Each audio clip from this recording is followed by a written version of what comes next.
The torpedoes miss. Luke watches them fly past the exhaust port. The Death Star doesn't explode. Red Leader is dead. Gold Leader is dead. The trench run failed. Tarkin smiles. You may fire when ready. Yavin 4 turns green. Then it's gone. Mon Mothma, General Dodonna dies. Every rebel leader, every hope, every dream of freedom, gone in 8 seconds. The rebellion just ended. The Empire won, and Luke Skywalker, the farm boy who was supposed to save the galaxy, gets to watch everyone die because he wasn't good enough. One shot missed. That's all it took. One moment, one failure. One torpedo that didn't hit its target. The entire future just changed. No heroes survive this. No second chances exist. No redemption arc saves anyone. The Force didn't guide Luke's shot. The impossible didn't happen. Reality crushed hope. And now the Death Star, intact, operational, unstoppable, becomes the weapon that rules the galaxy for generations. The Holonet broadcasts it everywhere. Tarkin standing on the Death Star bridge, calm and satisfied, as debris that used to be a moon floats behind him. His message plays on every screen in the galaxy. Alderaan was a warning. Yavin was proof. Rebellion is death. The Empire is eternal. What if the Death Star was never destroyed? What if Luke's 1 in a million shot just missed? What if trusting the Force wasn't enough? What if the rebellion's desperate gamble failed, and every hero died in fire? What if Tarkin got to keep his planet-killing weapon and spent decades using it to terrorize the galaxy into absolute submission? Everything ends. There's no Empire Strikes Back because there's no rebellion left to strike at. No Return of the Jedi because the Jedi stay extinct. No happy ending, just the Death Star moving from system to system, destroying worlds, proving that resistance means extinction. Just Tarkin becoming the most powerful man alive. Just the galaxy learning that sometimes evil wins and stays winning forever. This is the darkest timeline, where the heroes fail, where hope dies, where the Force chooses wrong and a farm boy's failure dooms trillions.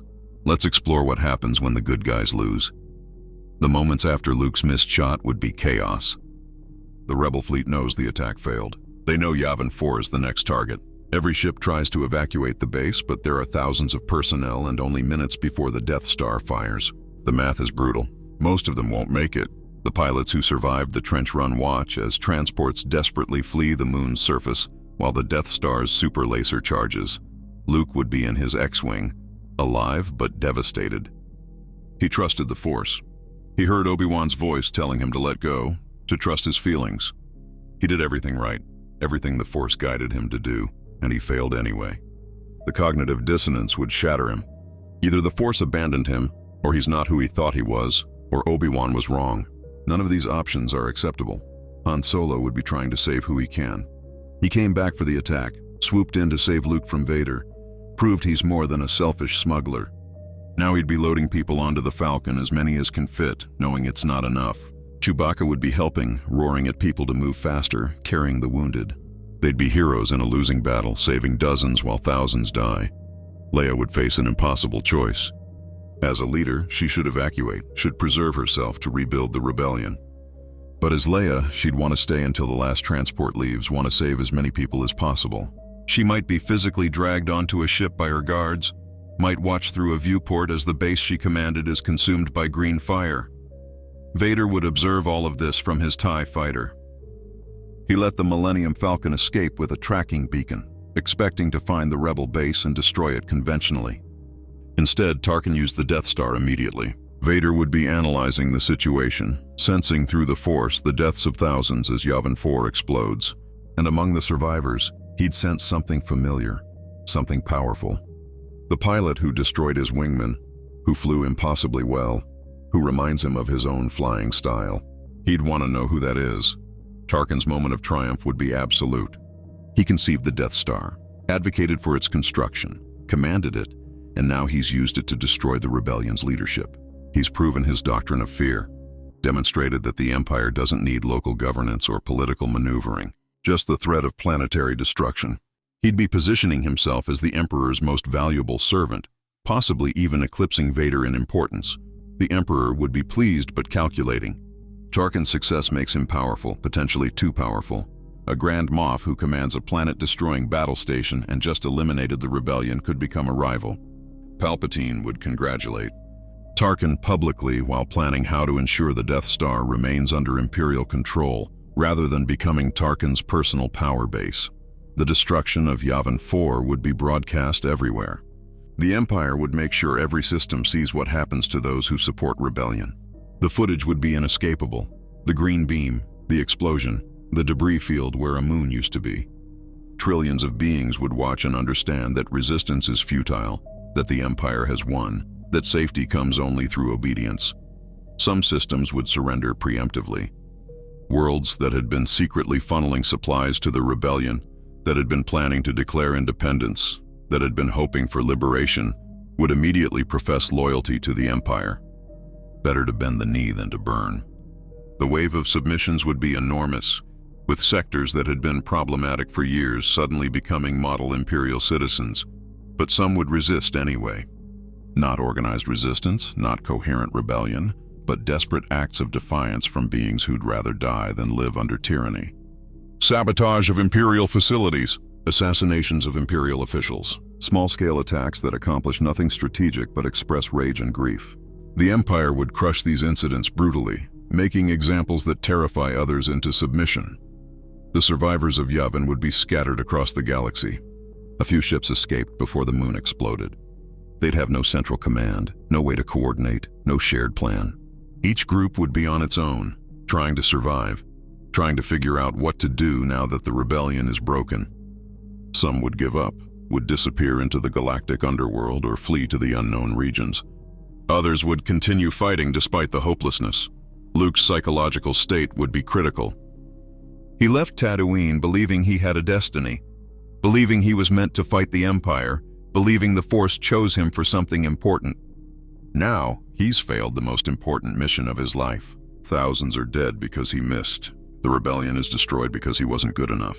How does someone recover from that? He might blame himself entirely, might fall into despair and self-hatred. Or he might blame the Force, might feel betrayed by Obi-Wan's guidance that led him to failure. Or he might become obsessed with getting another chance, with finding a way to destroy the Death Star despite it being impossible. Each path leads somewhere different, shapes who Luke becomes in this darker timeline. If Leia survived the destruction of Yavin, she'd be one of the few remaining rebel leaders. The burden would be enormous.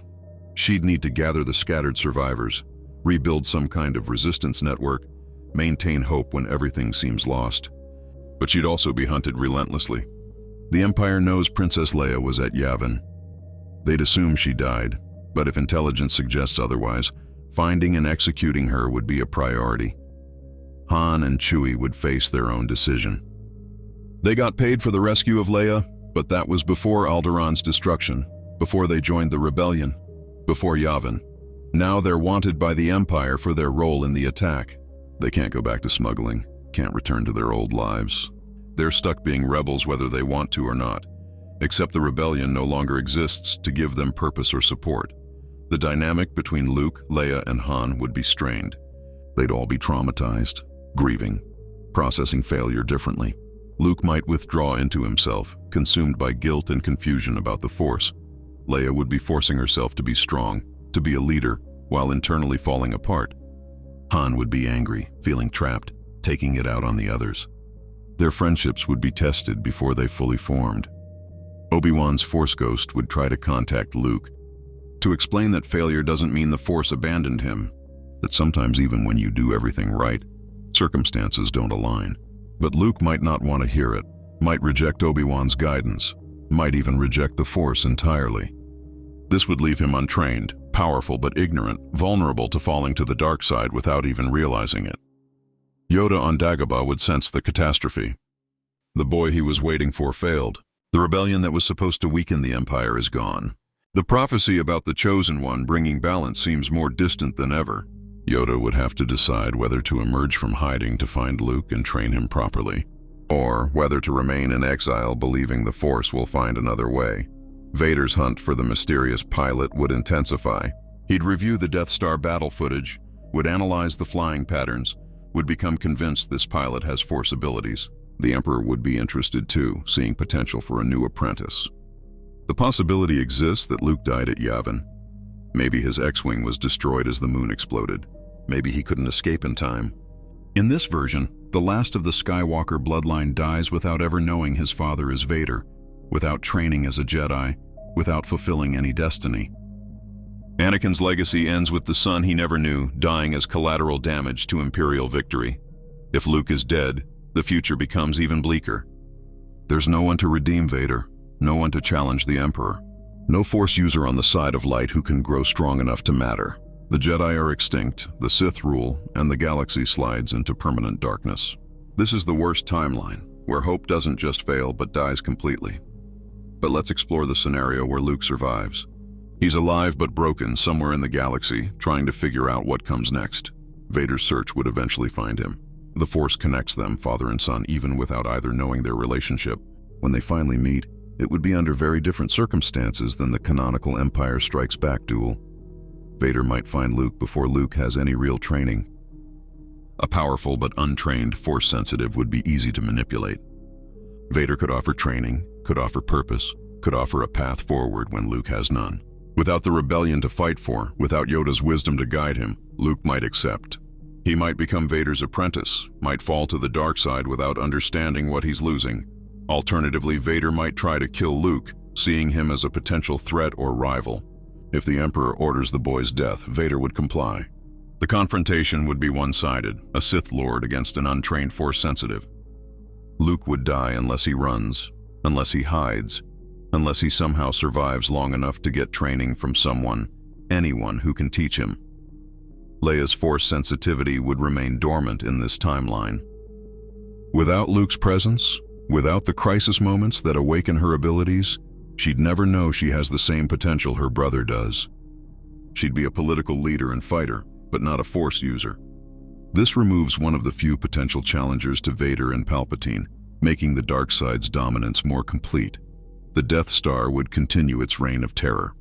Tarkin would select targets strategically, destroying worlds that pose threats or serve as examples. Maybe it's Mon Calamari for their shipyards and potential military power.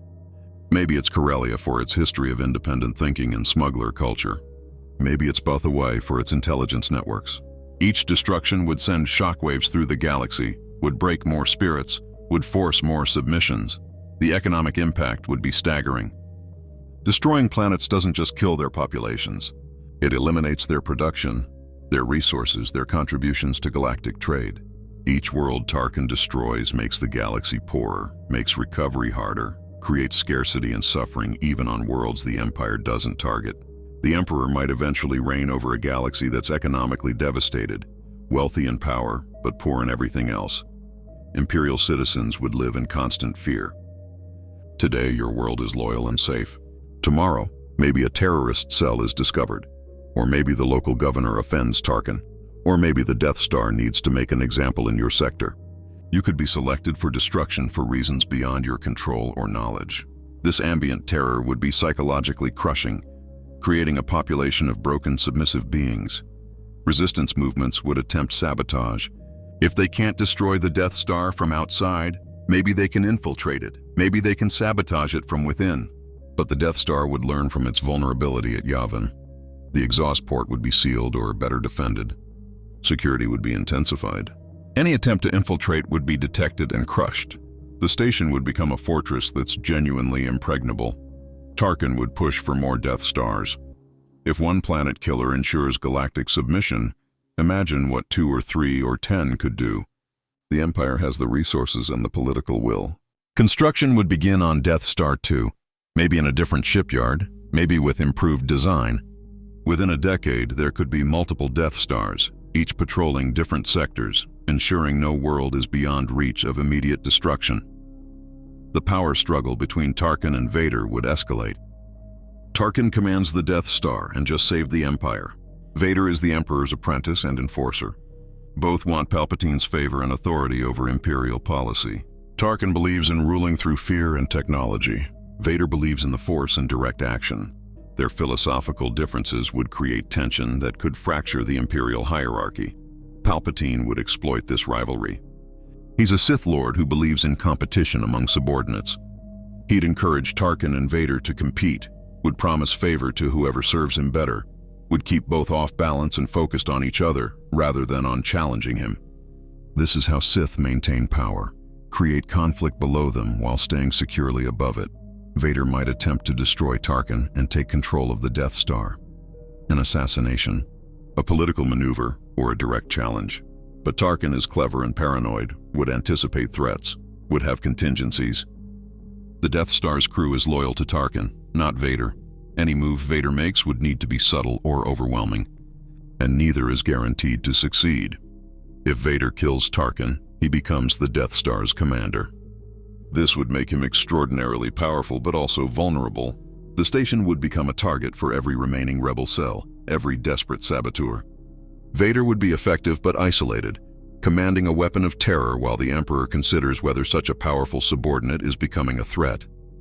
If Tarkin kills Vader or drives him into exile, the Empire loses its most powerful Force user.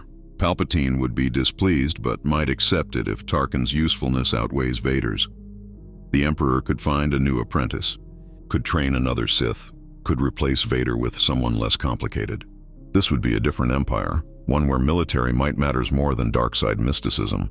The search for new Force-sensitive individuals would intensify. The Emperor knows Luke exists, knows there's a powerful young Force user somewhere.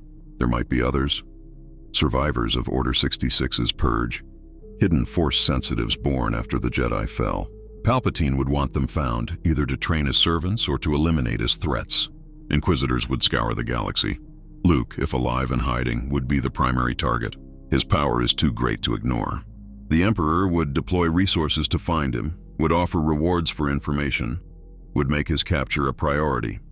Luke would be running constantly, unable to settle, unable to train properly, growing in power but without discipline or understanding. He'd be dangerous to himself and others. The dark side would tempt Luke constantly. He's angry about his failure at Yavin. He's grieving the deaths of people he cared about. He's afraid of being caught, of being powerless.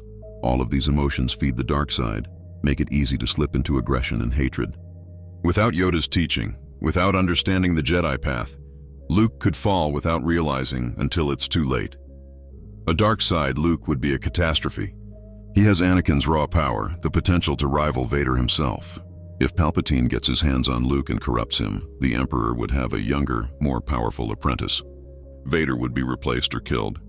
Luke would become the new face of Imperial enforcement, a dark reflection of what he could have been. But there's another possibility. Luke could reject both the Jedi and the Sith, could forge his own path with the Force. He's seen the Jedi fail, has no reason to trust their methods. He knows the Sith are evil. Maybe he creates something new, a way of using the Force that's neither light nor dark, that draws power from different sources. This would be unprecedented and unpredictable. Leia's role in any remaining resistance would be crucial. She's smart, she's brave, she has leadership skills and political connections. If she survives and remains free, she'd try to rebuild the rebellion from scratch, gathering survivors, recruiting new members, finding safe bases, acquiring ships and weapons. It would be nearly impossible, especially with the Death Star as a deterrent, but she'd try anyway. The resistance network Leia builds would be different from the original rebellion. It couldn't be a military force trying to win battles. It would be pure insurgency, sabotage, intelligence gathering, propaganda. Small cells operating independently so the capture of one doesn't compromise others. No grand fleet, no major bases, just scattered fighters doing what damage they can while staying alive. Han would probably stay with Leia if she's leading the resistance. Not because he believes in the cause initially, but because he cares about her, because he's got nowhere else to go, because fighting is better than hiding. Over time, he'd become genuinely committed, would become the cynic who finds something worth believing in. But without the victories of the original timeline, without hope, his cynicism might never fully break. The Millennium Falcon would be crucial to the resistance. It's fast, it's well-armed, it can outrun Imperial ships. Han and Chewie would run supplies, would evacuate people from compromised locations, would strike at Imperial targets and escape before retaliation. The Falcon would become legendary in resistance circles, a symbol that someone is still fighting even when it seems futile. But the Empire would prioritize destroying the Falcon. Vader especially would want it gone, would remember how it saved the mysterious pilot at Yavin. Imperial intelligence would track it, would set traps, would hunt Han and Chewie relentlessly. Every mission would be more dangerous than the last, the odds of survival dropping with each narrow escape. The eventual capture or destruction of the Millennium Falcon would be a devastating blow to morale. The Resistance's most capable ship, its most daring pilots, gone. Leia would lose her closest allies. The message would be clear: even the best, even the luckiest, eventually fall to the Empire. Resistance isn't heroic. It's just slow suicide. Without a rebellion, former Imperial officers who might have defected would stay loyal. People like Admiral Akbar would never get the chance to join a resistance movement because there isn't one to join. Talented commanders would serve the Empire because it's the only option, making the Imperial military even more effective and entrenching the regime further. Mon Mothma's death at Yavin would eliminate one of the galaxy's most skilled political leaders. She was crucial to holding the rebellion together, to maintaining diplomatic relationships, to articulating what they were fighting for. Without her, the Resistance would be more militant and less politically sophisticated, better at destroying than at building, lacking the vision of what comes after Imperial defeat. The Mon Calamari would likely be destroyed early. Their shipyards produced the capital ships that made the rebel fleet viable. Tarkin would see them as a threat, would eliminate their capability before it becomes a problem. The destruction of Mon Cala would deprive the galaxy of one of its most beautiful and productive worlds, would kill billions, would send a message that being useful to potential rebels is itself a death sentence. Other species would face similar fates. The Bothans for their intelligence networks, the Wookiees for their strength and history of resistance. Any species or world that shows independence or capability would be suspect, would potentially be targeted. The Empire would be homogenizing the galaxy through terror, making everyone equally fearful and submissive. The Death Star would also be used politically. Tarkin could threaten worlds to get concessions, to extract resources, to force cooperation. The threat would usually be enough without needing to actually fire, but occasionally Tarkin would need to follow through to maintain credibility. A world that calls his bluff would be destroyed, reinforcing that the threat is real and must be taken seriously. This creates a protection racket on a galactic scale. Pay tribute, provide resources, obey completely, and you're safe from the Death Star. Resist rebel, even question too loudly, and you're a candidate for destruction. The Empire would extract enormous wealth this way, funding its military and enriching its leadership while impoverishing the galaxy. The cultural impact would be profound. Art, music, literature, anything that expresses ideas of freedom or questions authority would be suppressed. The Empire would promote propaganda, would control education, would shape what people think and believe. Within a generation, children would grow up never knowing anything but imperial rule, never imagining that freedom is possible. Historical revisionism would be complete. The Republic would be remembered as chaotic and corrupt, its fall a fortunate event that allowed the Empire to bring order. The Jedi would be remembered as religious fanatics who tried to take over the government and were rightfully destroyed. The Rebellion would be remembered as terrorists who brought destruction upon themselves. Truth would be what the Empire says it is. Some knowledge would survive in secret. Old people who remember the Republic, who remember the Jedi, who know the real history. They'd tell their grandchildren stories, would try to preserve truth against imperial lies. But with each generation, the stories would become more legendary and less credible, more myth than history, until eventually they're forgotten entirely. The Force would become feared and taboo. Imperial propaganda would associate Force users with the Jedi, with rebellion, with threat. Anyone showing Force abilities would hide them or be reported to authorities and disappeared. The natural Force sensitives born each generation would never receive training, would never understand what they are, would either suppress their abilities or misuse them dangerously. This creates a galaxy where the Force is dying out through attrition and ignorance. The Sith have it, the Inquisitors have it, but light side users are extinct or hidden so deeply they're effectively gone. The balance that the Chosen One was supposed to bring wouldn't happen. Darkness would dominate, unopposed and growing stronger. Yoda's death on Dagobah would pass unnoticed. The last Grand Master of the Jedi Order would die alone in a swamp, his wisdom unshared, his knowledge lost. No one would know where he was. No one would find his body. The Jedi Order's entire legacy would disappear with him. Nothing remaining but Imperial propaganda and fading memories. Obi-Wan as a Force ghost would be limited in what he can do. He can't fight, can't act directly. He can only guide those willing to listen. If Luke is dead or has fallen to darkness, If there are no other Force-sensitive individuals on the path of light, Obi-Wan would be a powerless observer watching the galaxy slide into permanent darkness. The Emperor would age, but wouldn't face threats. In canon, his downfall comes from Luke redeeming Vader, from his overconfidence during the Battle of Endor. In this timeline, there's no Luke to redeem anyone, no rebellion to mount a major assault. Palpatine would rule for decades, would grow stronger in the dark side, would become something barely human, sustained by the Force and by feeding on the galaxy's fear and suffering. Eventually, Palpatine would die of old age or would transition to a new body through Sith alchemy. His successor would likely be Vader if Vader survives, or whoever Palpatine trains as his next apprentice. The Sith would continue master and apprentice, ruling the Empire indefinitely. There's no mechanism for their overthrow, no opposition capable of challenging them. The galaxy would settle into permanent tyranny.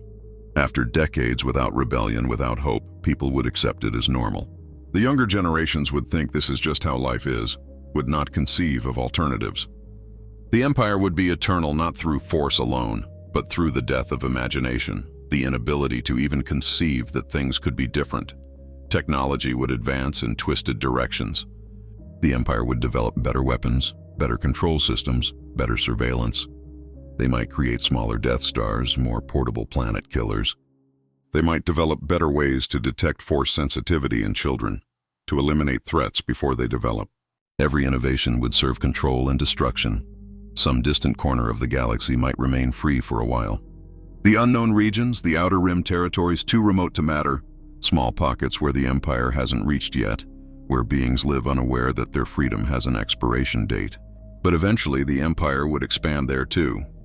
There would be nowhere left to hide. The sequel trilogy era would be unrecognizable. No First Order because the Empire never fell. No Resistance because Resistance has been crushed for generations. No Rey discovering her power because Force-sensitive individuals are hunted and killed. No Kylo Ren because without Luke's Jedi Academy there's no Ben Solo to fall.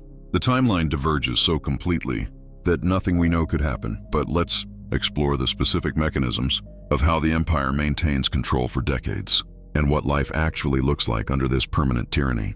The Death Star wouldn't just be a weapon. It would become the central organizing principle of galactic society. Every system would orient their behavior around avoiding its attention. Every decision, from economic policy to cultural expression, would be filtered through the question, will this anger the Empire enough to warrant destruction? The Imperial bureaucracy would evolve to manage this terror state. Entire departments would exist solely to assess which worlds are vulnerable to rebellion and recommend them for Death Star targeting. Intelligence networks would monitor every system for signs of dissent.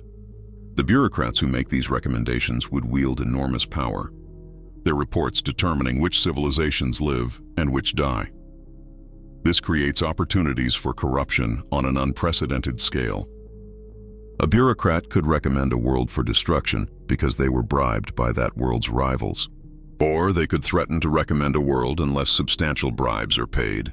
The Death Star becomes not just a military weapon, but an instrument of extortion, with Imperial officials profiting from their ability to direct its terrible power.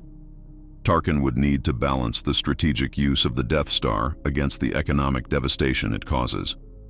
Each world destroyed as resources lost, production eliminated, population killed. Destroy too many worlds and the Empire rules over ruins, wealthy in power but impoverished in everything that makes an empire worth having. Tarkin would develop criteria for selection, targeting worlds. The psychological operations surrounding the Death Star would be sophisticated. The Empire wouldn't just destroy worlds, they'd document every stage of the process. Holonet broadcasts would show the target world, its cities and populations going about their daily lives. Then the Death Star arrives in orbit. Then the countdown. Then the firing. Then the debris field. The entire galaxy would watch these executions, would be forced to witness what happens to those who defy the Empire. These broadcasts would be required viewing in schools, in workplaces, in public spaces. Citizens would be expected to watch as other citizens are killed. The Empire would frame this as education, as demonstrating the consequences of rebellion, but it's also trauma. Psychological warfare designed to break spirits and create a population too terrified and damaged to resist. Children growing up in this era would be traumatized by these mandatory viewings. They'd see worlds destroyed, billions killed, and know this could happen to them if their world displeases the Empire. Some would be broken by this, would become submissive and fearful. Others would be radicalized, would develop burning hatred for the Empire. But the radicalized ones would have nowhere to direct their anger, no rebellion to join, no way to fight back. The Empire would develop psychological profiles for entire populations, determining which worlds are most broken, most submissive, most reliable. These favored worlds would receive benefits, better trade terms, less oppressive governance, rewards for their loyalty. This creates division between systems, with favored worlds looking down on less trusted ones. Internal conflict that prevents unity against the Empire. The destruction of Mon Calamari would eliminate one of the galaxy's most beautiful and productive civilizations. But it would also serve as a message to other aquatic and non-human species. Being different from humans is dangerous. The Empire is human-centric, viewing aliens as inferior or threatening.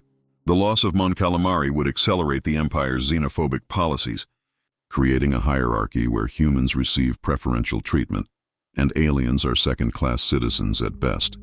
This systematic oppression of non-human species would create resentment but also compliance. Alien populations would understand they're especially vulnerable, especially likely to be targeted. They'd go out of their way to demonstrate loyalty, to assimilate into imperial culture, to suppress their own traditions to avoid standing out. Over generations, unique alien cultures would fade, replaced by homogenized imperial culture. The Wookiees would likely be targeted early, both for their history of strength and resistance and for their value as slave labor. Kashyyyk might be threatened with destruction unless the Wookiees submit to mass enslavement. Faced with extinction or slavery, they'd choose slavery, would be dispersed across the galaxy to work in imperial labor camps. Chewbacca, if he survives, would watch his species enslaved because the alternative is extinction. The imperial economy would be based on extraction and exploitation. Conquered worlds would be required to provide resources, labor, and manufactured goods to the Empire. The terms would be deliberately harsh, designed to keep worlds impoverished and dependent. Any world that becomes too wealthy or self-sufficient would be viewed with suspicion, potentially targeted for increased extraction or even destruction. This creates a galaxy-wide race to the bottom. Worlds compete to show they're more submissive, more compliant, more valuable to the Empire than their neighbors. They exploit their own populations, suppress their own cultures, sacrifice everything to prove they deserve to exist. The Empire doesn't even need to govern directly. The threat of the Death Star makes worlds govern themselves according to imperial interests. Slavery would expand dramatically. The Empire always used slavery but would accelerate it in this timeline. Worlds that can't pay their tribute in resources could pay in people. Entire populations would be enslaved, would be shipped to imperial facilities to work until they die. The galaxy would return to a state not seen since before the Old Republic, where slavery is normalized and widespread. The Jedi's historical role as liberators and protectors would be weaponized against them in propaganda. Imperial education would teach that the Jedi caused this suffering, that their rebellion against the rightful Emperor led to the current harsh security measures. If the Jedi hadn't resisted, the Empire wouldn't need to be so strict. Every harsh policy would be framed as necessary because of the Jedi's betrayal. This historical revisionism would be effective because few people alive would remember the Republic accurately. The younger generations would only know the Empire, would accept Imperial version of history as truth. The Jedi would be remembered as villains, their actual history of peacekeeping and service forgotten or twisted. Tarkin's personal power would grow to rival the Emperor's in some ways. He commands the Death Star, controls which worlds live and die, is seen by many Imperial citizens as the true power behind the throne. Palpatine would need to check this growing influence, to remind Tarkin who truly rules. This could be done through subtle political maneuvering or through more direct action. One possibility is Palpatine ordering Tarkin to destroy a world Tarkin doesn't want to destroy, demonstrating that the Emperor's will supersedes Tarkin's judgment. Or Palpatine could promote a rival to balance Tarkin's power, creating competition within the Imperial hierarchy. The Emperor is expert at maintaining control through division among his subordinates. Vader's position would be uniquely complicated. He's powerful in the Force, feared as the Emperor's enforcer, but Tarkin commands the Death Star. In direct combat, Vader would win. In political influence and strategic importance, Tarkin might have the advantage. Vader would need to prove his value in ways that don't compete directly with the Death Star. Vader might focus on hunting down Force-sensitive individuals and remaining Jedi. This is something the Death Star can't do, something that requires his unique skills. He'd travel the galaxy as the Emperor's personal hunter, eliminating Force users before they become threats. This role would keep him valuable and give him purpose, while Tarkin handles the larger strategic picture. The hunt for Luke, if Luke is alive and hiding, would become Vader's obsession. He'd sense the power, would know there's someone out there with extraordinary potential. The Emperor would encourage this hunt, seeing Luke as either a potential apprentice or a threat to eliminate. Vader would deploy enormous resources to the search, making Luke's life a constant, desperate flight. Luke's journey as a fugitive would be harrowing. He can't stay anywhere long, can't form attachments, can't trust anyone fully because anyone could betray him for the reward. He'd move from world to world in the Outer Rim and beyond, always one step ahead of Imperial hunters, learning to use the Force through trial and error without proper training. This Luke would be powerful but undisciplined, dangerous to himself and others. He might accidentally hurt people with the Force, might lash out when threatened, might not understand the difference between drawing on light side and dark side energy. He'd be growing in power but also in darkness, the anger and fear of constant pursuit feeding dark side tendencies. Leia's resistance movement, if she manages to build one, would operate on a cell structure so compartmentalized that the capture of one cell reveals nothing about others. Each cell would be small, maybe 3 to 5 people, operating independently with no knowledge of other cells. Orders would come through dead drops and coded messages, never direct contact that could be traced. These resistance cells would focus on small acts of sabotage and information warfare. They can't destroy Star Destroyers or even defeat Stormtrooper garrisons, but they can disrupt supply lines, can spread prohibited information, can help beings escape Imperial persecution. It's not militarily significant, but it keeps the idea of resistance alive, demonstrates that some beings still fight despite the hopelessness. The Empire's counterinsurgency operations would be brutal and comprehensive. Any discovered resistance cell would be interrogated using every technique available, including torture and mind probes. The captured members' families would be arrested. Their homeworlds would face collective punishment. The message would be clear. Resisting doesn't just get you killed, it gets everyone you know killed.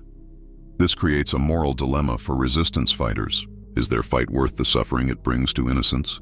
Every act of sabotage leads to retaliation against civilians. Every recruited member puts their family at risk. Some resistance members would break under this guilt, would turn themselves in to save their loved ones. Others would compartmentalize, would tell themselves the Empire is responsible for the retaliation, not them. Leia would struggle with these moral questions. She's a leader who cares deeply about people, who doesn't want to cause suffering. But she also believes resistance is necessary, that accepting tyranny is worse than fighting it despite the costs. She'd make decisions that get people killed, would carry that weight, would harden over the years as the deaths accumulate. Han's role in the resistance would evolve from reluctant participant to committed fighter. He'd see too much Imperial brutality, would lose too many friends, would realize there's no going back to his old life. The cynic who only cared about money would become someone who risks everything for a cause with almost no chance of success. This transformation would be painful, would require him to confront his own cowardice and selfishness. The Millennium Falcon's eventual destruction or capture would be inevitable given the risks Han takes. Maybe it's destroyed in a battle, going down in flames while covering an evacuation. Maybe it's captured when Han is betrayed, leading to his execution or imprisonment. Either way, the loss of the Falcon would be symbolic, the end of the independence and freedom it represented. Chewbacca's life debt to Han would persist even if Han dies. He'd continue fighting, would carry on what they started together. A Wookiee fighting alone against the Empire, carrying his friend's memory, would be both inspiring and tragic. He'd be hunted relentlessly, his strength and skills making him a priority target. His eventually death or capture a certainty. The scattered Jedi survivors from Order 66 would face renewed hunts as the Empire consolidates power. In the original timeline, many survive for years because Imperial attention is divided by the rebellion. In this timeline, without a military threat, The Empire can focus entirely on hunting Jedi. The Inquisitors would be more numerous and better supported, making survival even harder. Each captured or killed Jedi would be publicized. The Empire would broadcast their trials and executions, would use them as propaganda, demonstrating that the Jedi are truly gone, that their cause is lost. These public displays would serve dual purposes, terrifying any remaining Jedi into permanent hiding and demonstrating Imperial power to the general population. Some Jedi might try to abandon the Force entirely. They'd suppress their abilities, would refuse to use them, hoping that makes them invisible to Imperial hunters. But the Force doesn't just disappear, and suppressing it completely might be impossible. These Jedi would live in constant fear of accidentally revealing themselves, one moment of instinct or emotion giving them away. Other Jedi might embrace the dark side to survive. If the light side led to the Order's destruction, if compassion and peace resulted in genocide, maybe aggression and power are the answer. These fallen Jedi would be twisted mirrors of what they were, using dark side abilities to evade hunters or even to serve the Empire in exchange for survival. The Inquisitors themselves would be these fallen Jedi, former members of the Order who turned to save themselves. The Empire would use them extensively, their knowledge of Jedi techniques making them effective hunters. They'd hate themselves for what they've become, but see no alternative. This is survival in the darkest timeline. Compromise everything you believed or die. Palpatine's experiments with dark side alchemy and cloning would accelerate without the distraction of the rebellion. He'd have time and resources to perfect techniques for transferring his consciousness to new bodies, for creating Force-sensitive clones, for unlocking Sith secrets that were lost for millennia. His power would grow beyond anything seen in the canonical timeline. The Emperor might create an army of dark side Force users, cloned and trained from childhood to serve him. These wouldn't be Jedi, or even traditional Sith, but something new. Warriors who wield the Force as a weapon with no philosophy beyond obedience to the Emperor. They'd be deployed across the galaxy, enforcers more terrible than stormtroopers, impossible to resist. This dark side army would make rebellion even more futile. How do you fight enemies who can sense your intentions, who can crush your windpipe with a gesture, who feel no mercy or doubt? The few remaining resistance cells would be hunted down by Force users, their best fighters killed easily, their hideouts discovered through the Force. The cultural death of the galaxy would be profound. Art, music, literature, all forms of expression would be controlled to serve Imperial propaganda. Independent thought would be discouraged, creativity suppressed unless it glorifies the Empire. Within 2 or 3 generations, the galaxy would be culturally dead, its diverse civilizations homogenized into gray Imperial uniformity. Education would be indoctrination. Children would learn that the Empire is eternal and good, that aliens are inferior, that obedience is virtue. They'd be taught to report their parents for unauthorized opinions, to see surveillance as protection, to accept that some beings are born to rule while others are born to serve. The school system would produce perfect Imperial citizens, fearful, obedient, unable to imagine alternatives. Religion would be either banned or co-opted. The Force-based religions would be especially targeted, seen as remnants of Jedi influence. But the Empire might allow some controlled religious expression, faiths that preach submission and acceptance of hierarchy. These approved religions would teach that the Emperor rules by divine right, that suffering in this life is preparation for reward in the next. The surveillance state would be total. Every communication monitored, every movement tracked, every interaction recorded. Imperial intelligence would use this data to identify potential rebels before they act, to detect patterns of dissent in populations, to create profiles of troublemakers. Privacy would be eliminated, every being always aware they're being watched. This surveillance would be enforced by both technology and culture. Neighbors would report neighbors for rewards or to deflect suspicion from themselves.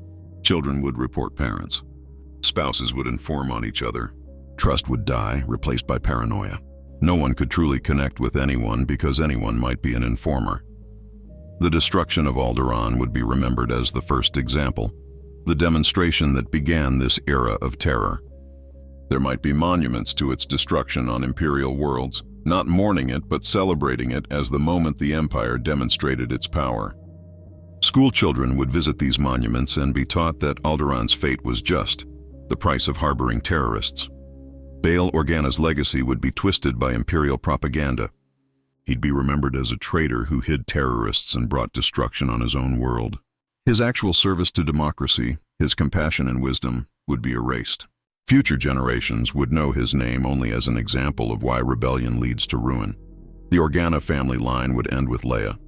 If she's captured and executed, which is likely eventually, there would be no descendants, no legacy except what the Empire chooses to preserve. And the Empire would preserve nothing positive, would remember them only as villains whose choices brought suffering. Planets that were significant in the original timeline would have very different fates. Hoth never becomes a rebel base because there's no rebellion to base there. Bespin might be occupied more aggressively for its resources. Dagobah remains Yoda's lonely tomb, never visited by Luke seeking training. Endor's Ewoks never help destroy the Empire because the Empire is never threatened there. The Ewoks themselves represent a larger point. In this timeline, primitive cultures would be exploited or destroyed without resistance. The Empire would strip mine Endor, would enslave Ewoks for labor, would eliminate them if they resist. Their forest moon would become another Imperial resource extraction site, its indigenous population dead or scattered. This pattern would repeat across thousands of worlds. Any civilization that can't defend itself would be consumed by Imperial expansion. The diversity of galactic civilization, thousands of unique cultures developed over millennia, would be destroyed within decades. The Empire would create a monoculture, everything made uniform and controllable. Advanced civilizations would fare little better. The corporate sector would be brought under direct Imperial control. The corporations that supported the Separatists punished or absorbed. The Hutts might be tolerated if they prove useful, but their independence would be curtailed. Any power base outside, direct Imperial control would be viewed as a threat and eliminated. The unknown regions would remain unknown longer because the Empire would focus on consolidating control over known space first. But eventually, exploration and expansion would push into the unknown regions. Whatever civilizations exist there, like the Chiss, would face Imperial contact backed by Death Star threats. Submit or be destroyed. Thrawn, if he still joins the Empire in this timeline, would rise even faster without the rebellion to complicate his campaigns.